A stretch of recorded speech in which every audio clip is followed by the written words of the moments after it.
If you have a disc bulge, the problem usually isn't what you're doing when it hurts. It's what you're doing when you think you're fine.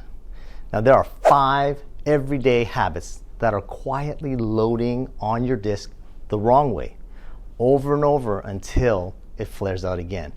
Now, most people are going to stretch, they're going to rest, and they're going to do their therapy, and then they still can't figure out, why does my pain keep coming back? Now, the truth is, it's not your exercises or your treatments that are keeping you stuck. It's what's happening during the other 23 hours of the day.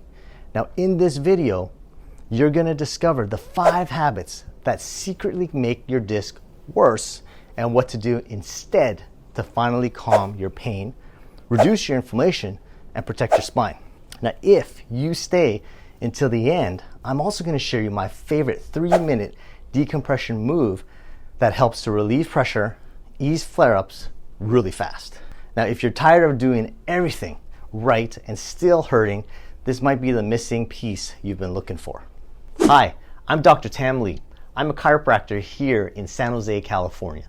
Now, after more than 20 years in practice, I've seen so many people wait too long to get help or just rely on medications to mask their pain.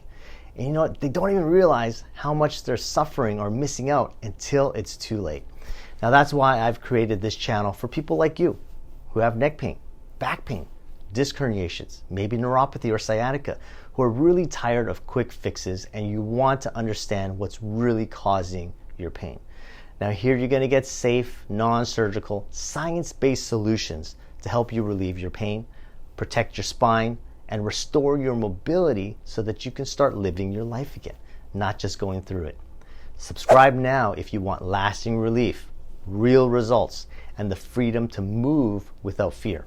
I upload a new video every week. If you have an L4-5, L5, S1 disc bulge, you already know how unpredictable it can be. One day you feel okay, the next day you wake up stiff, locked up, or you feel that deep ache that shoots down your leg. What most people don't realize is that it's not those big moments that are causing your flare-ups, it's actually those small repetitive things that you're doing all day long that are overloading the disc and causing all your problems. Now, it may be the way you sit, maybe how you bend, sleep, drive, or even train your core. It's those everyday habits that keep your spine and discs irritated. Now, once you start correcting them, the pressure drops, the inflammation will calm down, and your back and leg finally will have a chance to heal. So let's break down the 5 daily habits that are quietly making your disc bulge worse and what you can do instead to start feeling better. All right, let's start with one habit almost every person with an L4-5, L5-S1 disc gets wrong, and that's the way you sit. Now, most people think sitting is rest, but for your lumbar disc, it's compression time. Now, when you sit with your hips tucked under your back, rounded, pressure is going to build in your disc like this. Okay? Now, do that for hours, day after day, and it's slowly squeezing the fluid out like a sponge. Your disc is going to lose height, your joints are going to stiffen, and your nerves are going to get irritated. Now, I call that marathon sitting. Those stretches of time where you get locked into your chair for hours without even standing up. Now, it could be because you're working too long, maybe you're binge watching, or just losing track of time. And the problem isn't really sitting itself, it's that you're staying there for too long. Now, when you sit for hours, pressure builds up in your lower disc like air in a tire that never gets released. Now, that's why when you actually start to stretch and walk, you actually feel better, only to tighten back up again after that long meeting or that night on the couch. Now, you don't have to sit perfectly upright all day. You just need to keep your spine supported and your hips in a neutral position. The real goal is pressure change. You want to give your discs small breaks from that constant load so that it can rehydrate and the inflammation to calm down. Okay, so here's what you can do. I want you to sit all the way back so that your hips touch the backrest. Use a small towel roll at your lower back to keep a gentle curve. Now, keep your knees level with or slightly below your hips and your feet flat. Position and shift every 30 to 40 minutes. Now, you can stand, you can walk, and you can even extend your spine for 30 seconds. And really importantly, choose a chair that supports your mid-back instead of collapsing behind you. Now that you know how sitting quietly feeds your disc problem, the next habit to fix is how you bend and how you lift, because the wrong movement patterns can undo all the relief you just gained. Okay, habit 2 is bending and lifting the wrong way. Most people think that their back just goes out randomly, but the disc flare-ups usually happen during simple everyday movements like, picking something off the floor, reaching for laundry, or heck, even just tying your shoes. The problem isn't lifting itself, it's the rounding of your back and turning at the same time. When your spine flexes and loads under pressure, it shifts backwards into your disc, and that's exactly where your nerves are. Even lifting something as light as a shoe can trigger that sharp leg pain. And if you do that from a rounded spine, it's not about how heavy the object is, it's about the position that you're lifting from. Now, here's the right way to move, a heavy object. Use a squat lift. Stand close to the object. Plant your feet shoulder width apart. Bend at your knees and hips together, keeping your chest up and holding the object close to your body. Now, if you need to move something light off the floor, use the golfer's lift. Rest one hand on your thigh or a counter for support, while the opposite leg extends behind you so that you can reach down. Now, this lets your spine stay neutral while your body balances the motion. Now, for anything that's low, but not on the ground, use a split stance. 1 foot forward, 1 back, and drop your back knee slightly so that you can reach with support and stability. Now, always move your feet to turn. Never twist your torso while holding something. When you lift this way, your legs take the load, your spine stays supported, and your disc finally gets the break that it needs to calm down instead of flaring up.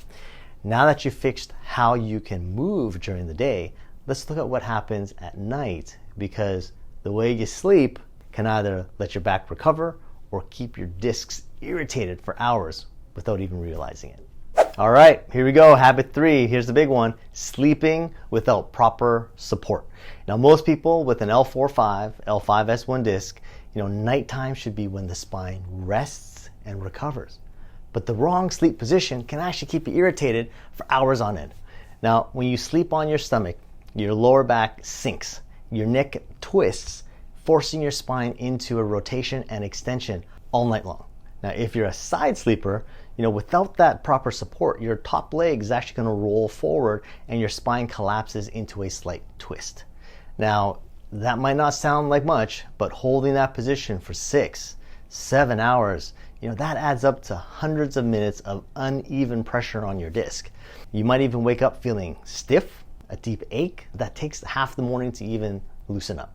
Now, that's your spine telling you that it's been out of alignment all night long. Now, the goal isn't perfect position. It's a supported position. Side sleepers, you should use a medium pillow between the knees that keeps your pelvis and ribs in a neutral position and your lower spine also in a neutral position. If you sleep on your back, place a pillow under your knees, and if needed, maybe a small towel under your lower back for a little gentle support. Now, if you're a stomach sleeper, I know, stomach sleepers, it's time for a change. Start by hugging a body pillow against your chest and top leg maybe shift more towards your side. Over time, your body will naturally prefer that position. And when you get out of bed, avoid that classic sit-up motion. Instead, roll onto your side, drop your legs off the edge, and press yourself up with your arm. That one change alone can prevent early morning flare-ups. Once you fix your sleep setup, you're going to notice less stiffness in the morning and fewer flare-ups that seem to appear out of nowhere. Habit 4 is doing the wrong core exercises. Now, if you've been dealing with an L4, L5, L5-S1 disc bulge, you've probably been told at some point, strengthen your core.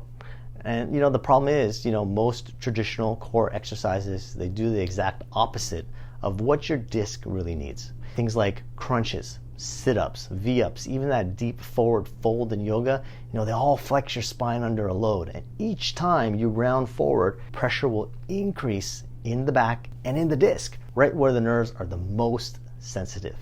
Now that's why so many people feel fine during the workout, but then they pay for it hours later. They'll feel stiffness, they'll feel tightness, maybe some numbness, and worst case scenario, that deep ache that goes down the leg. Now it's not that your core shouldn't be strong, it's that it needs to be stable and not constantly bending and twisting. Now here's what actually helps. I want you to focus on core endurance and control instead of flexion and rotation. And the safest and most effective movements are what we call spine sparring exercises. Now I want you to start with a modified curl up, maybe a side plank, even a bird dog. Now these teach your core to brace and support the spine without stressing the disc. Now in a modified curl up, I want you to lie on your back with one knee bent and one straight. Hands under your lower back for support. Lift your head and shoulders just slightly, hold for about 10 seconds, breathe, and then lower. The side plank, it builds lateral stability. You're gonna lift your hips until your body forms a straight line. Hold briefly before lowering. The bird dog, it builds cross body strength. On your hands and knees, I want you to brace your core, really important, and extend the opposite arm and leg. Hold for a few seconds, switch sides, move slowly, don't go too fast, and breathe through each rep. Avoid any pain or pulling type sensations. Now, quality over quantity will always win here. You can also add daily walks, glute bridges for extra support. Strong glutes and a stable core will take pressure off the lumbar discs. Once you shift from flexion-based training to stability training, your back will feel better and more supported, and your movements will feel lighter, and those post-workout flare-ups, thing of the past. Now that you know how to train your core safely, the next habit to fix is the often overlooked, and that is ignoring early warning signs that your body is giving you before a flare-up even starts. Habit number 5 is ignoring early warning signs. Now, with an L4, L5 disc bulge, your body is always going to send you small signals before a major flare-up. Now, most people just don't even recognize it. It might start off as a light tug in your hamstring, maybe a mild ache after sitting too long, or maybe a bit of stiffness that just takes a little bit longer to shake off in the morning. Now, these are not random annoyances. They're actually early messages from your spine telling you, I'm under too much pressure. Now, the mistake that most people make is they push through it. They keep doing that activity. They try to do that last rep, trying to finish their chores, or maybe they tell themselves, hey, let me stretch later. But by the time that pain hits hard, inflammation has already built around the nerve and around the disc, and it is more irritated. You don't need to stop living your life, but you do need to respond early. Now, if you feel the familiar stiffness or the nerve tug that's been signaling you to move, don't freeze. You gotta stand up. Walk around for a minute. If extension-based moves relieve your pain, do a few gentle back bends while standing. The key is to move before the pain builds, not after. Now, when you start paying attention to those early cues, you're gonna notice fewer flare-ups, faster recovery, and more control over your day. It's not about chasing the pain. It's about listening early so you can stay ahead of it. Now that you've learned how to respond before the pain escalates, I want to give you a bonus tip. My favorite 3-minute daily decompression stretch that helps to relieve disc pressure and calm your nerve irritation. Bonus tip, my favorite 3-minute decompression traction exercise that you can do at home. It's safe, it's quick, and you really don't need much equipment at all. Just a table and maybe some cardboard like this. Let's get to it. So the first thing you're gonna do is we're gonna go ahead and put your pelvis on a table like this. You're gonna put your feet on the cardboard, and what you're gonna do is you're gonna allow your legs to slowly drop down to the floor like that.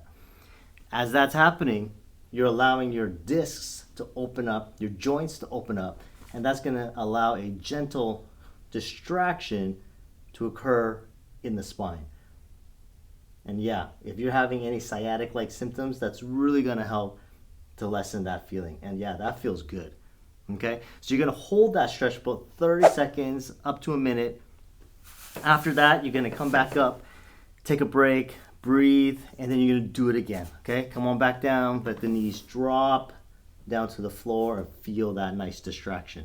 The next thing we're gonna do is called a sciatic nerve glide. So this happens in 2 steps. You're gonna get back on the table, go ahead and lift the head up and then kick your legs back like that. Okay? You're gonna hold that for a few seconds. Come on back, do the same thing. Kick it up, head up, hold, 2 seconds, come on back. Okay? So all of these, you can actually do 5 or 6 repetitions. You know, you can do 3 sets and just do it until you feel that the symptoms have lessened.